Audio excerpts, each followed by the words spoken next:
Sa pag-upo sa pwesto bilang Interior and Local Government Minister ng BARM in concurrent capacity, kapalit ni BTA Floor Leader Attorney Shah Ilayha Dumama Alba, simple ang naging sagot ni Chief Minister Abdul Rauf Makakwa sa team.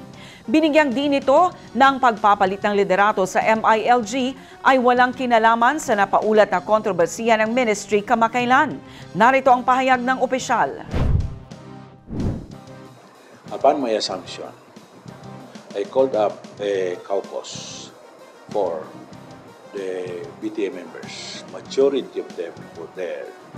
Then, may napagkasunduan doon, ma'am, na yung may hawak na malaking pwesto sa parliament, hindi na hawak ng ministry. Kasi paminsan-minsan, ma'am, nagiging mabagal yung takbo. Both yung legislative at saka sa ministry kung sakaling hahawak yan ng dalawang posisyon.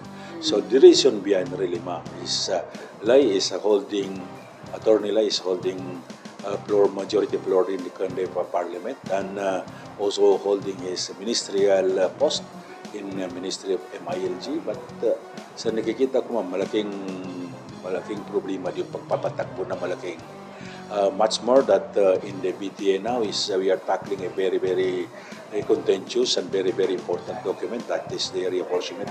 This must be a focus kasi may timeline yan. Once na hindi mo focus yun, hindi mo matapos, parang wala nang mangyayari. So that's really the reason why.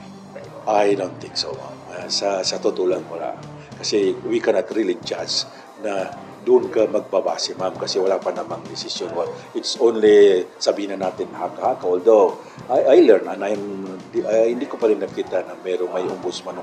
Pero, even may ombudsman, hindi pwedeng basihan, ma'am, kasi wala pa naman decision. It's really unfair to Attorney Lai to yun ang reason.